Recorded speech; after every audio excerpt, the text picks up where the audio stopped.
Olá, samurais e geishas do meu canal do YouTube, beleza? Como é que vocês estão? Vocês estão de boas? Vocês estão tranquilos?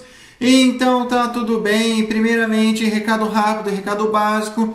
Segue lá no Insta, eu faço votação para ver qual vídeo vocês querem e entre Manchúria e Macau, Macau ganhou. Segundo recado, curte a página do canal no Face, eu faço postagens diárias, curiosidades rápidas, coisas que não dá para ficar postando aqui no canal toda hora. E por último, mas não menos importante, eu vou deixar tanto no card quanto na descrição alguns últimos vídeos relacionados a Macau, beleza? E quem puder dar aquele apoio logo no início, eu agradeço.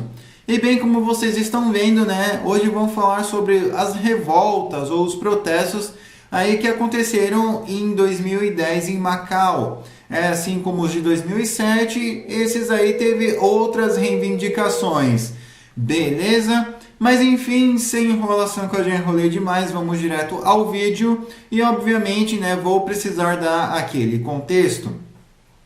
No início dos anos 2000, o cassino foi liberado em Macau. Já era ali em Portugal, mas depois que mudou para a China, eles assinaram documentos aí e tal, formalizaram a legalização, para ninguém falar que era do governo anterior e ter problemas jurídicos ou problemas aí de interpretações da lei.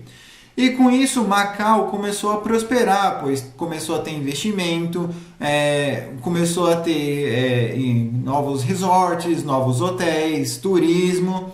E sem contar que na China em si o cassino não é legalizado, mas os chineses poderiam ir até Macau para jogar, enfim.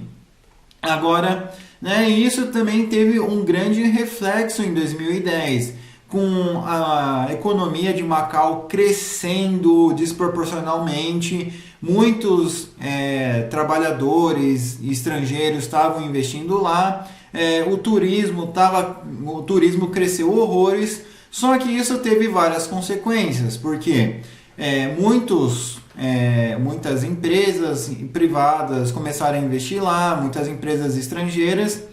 Então, conforme a economia foi crescendo, o custo de vida também, mas a população local não conseguiu acompanhar esse crescimento econômico. Por quê? Porque vocês ainda estão pensando, mas você disse, teve investimento em hotel, resort, cassino, isso e aquilo, como que a população local não conseguiu acompanhar? Justamente pelo fato de que o governo estava priorizando o estrangeiro.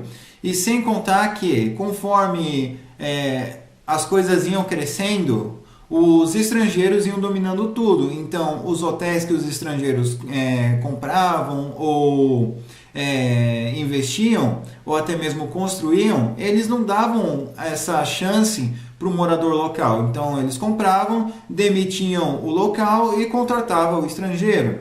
Se o português tinha um hotel, ele demitia o chinês de Macau e contratava um português de Portugal. Se um inglês ou um americano construísse um cassino ou comprasse um cassino, ele demitia ali a maior parte das pessoas e colocava um inglês, colocava um americano para trabalhar ali. Então os chineses eles ficavam no subemprego desses locais. Eles ficavam guardando mochila, arrumando cama, limpando o cassino, enfim, coisas aí que eram realmente algo que não dava mais para suportar. E também a corrupção e a inflação estava crescendo demais nesse período. E uma outra coisa que passou a incomodar mesmo foi que as coisas estavam começando a ficar absurdamente caras. E com isso surgiu a insatisfação e pequenos protestos aí começaram a acontecer, pequenas manifestações aí começaram a acontecer, mas aí até então não era algo relevante. Até que no Dia do Trabalhador, no Dia do Trabalhador de 2010, o pessoal de Macau saiu na rua completamente insatisfeito, saíram de um modo unificado. Inicialmente era algo pacífico. E quais eram as reivindicações desses manifestantes? Que eles queriam que o governo de Macau tirasse o visto de trabalhador para o estrangeiro, justamente para poder voltar a priorizar as questões aí dos nativos de Macau. As questões aí também, né, da corrupção, da inflação, da falta de transparência do governo e muitas placas aí com escritos: o governo é rico, os cassinos são ricos, mas a população de Macau é esquecida.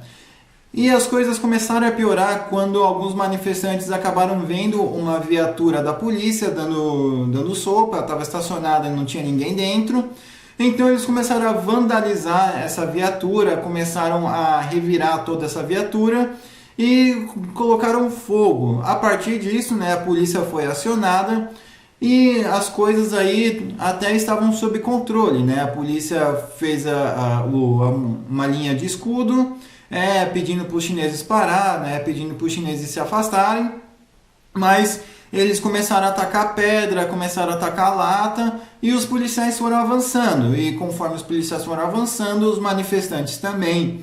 E com isso deu treta, deu pancadaria, né? Os manifestantes tomaram várias borrachadas, apanharam de cacetete. E também o bombeiro foi acionado para jogar água nos manifestantes e depois de poucas horas a manifestação parou, com algumas prisões, tiros para o alto e canhões de água. Não teve ninguém gravemente ferido, ninguém também foi empacotado.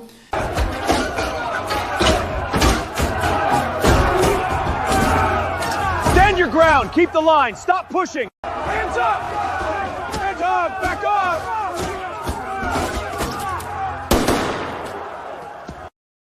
E beleza, depois disso as coisas deram uma diminuída, mas a insatisfação ainda continuou, pois o governo não fez nada, não alterou nenhuma lei e as coisas continuaram do modo que estava. Mas dessa vez eles colocaram mais uma reivindicação. Começaram a surgir grupos aí pró-democracia, grupos mais ativos nas questões democráticas. Então, ainda em 2010, a China continental começou a enviar alguns pandas ali para Macau para dar como presente para acalmar a população.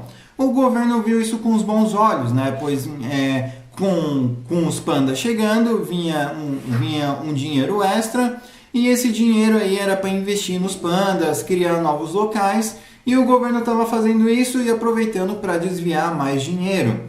E a insatisfação só crescia, até que no aniversário da soberania, da transferência de soberania, quando Macau foi devolvido para a China, era um dia que tinha bastante mídia, era um dia que tinha bastante estrangeiro na rua. Então os manifestantes, né, pegaram máscaras de panda e foram protestar em frente à sede do governo, dessa vez de um modo pacífico, com placas dizendo que o governo investe em panda, mas não investe nas pessoas. E eles ficaram lá em frente ao governo, gritando, levantando placas, tirando foto e coisa do tipo, mas era algo extremamente pacífico, né? A polícia foi acionada, mas a polícia não fez nada, né? Eles só ficaram ali observando a população. Então, um cara, o chefe executivo chamado Fernando Choi, ele desce, né, ele sai aí da sede do governo para falar com a população, ele consegue acalmar, ele fala que as reivindicações são justas, são verídicas e que a gestão dele vai fazer de tudo para escutar e fazer as demandas aí das pessoas. Então ele tira umas fotos, assina algumas coisas, né? Fala que tem alguns projetos, mostra as ideias. Então isso dá uma acalmada na população e eles literalmente, depois de algum tempo aí, eles vão se retirando gradualmente aí da sede do governo.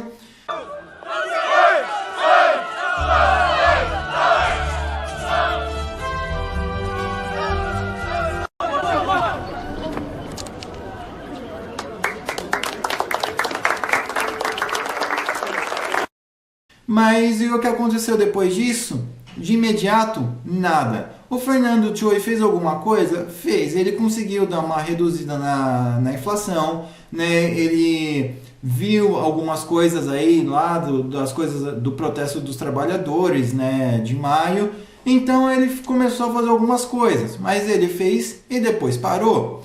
E esse foi o fim aí das revoltas aí que aconteceu em Macau de 2010. Obviamente, não comparando com Hong Kong, mas essa quase se igualou a um protesto em Hong Kong. Lógico que não foi tão violento quanto, não foi tão... não teve tanto vandalismo quanto, mas em comparação com a manifestação de 2007, essa aí foi a mais pancadaria que teve. Beleza? Enfim, minha gente, espero que vocês tenham gostado. Não se esqueça de curtir, compartilhar, se inscrever. Veja os vídeos tanto do card quanto da descrição. Quem puder, me siga no Insta, nas minhas outras redes sociais, vou estar deixando aqui. Beleza? Quem puder dar aquele apoio também, eu agradeço. Beleza? Enfim, falou e fui!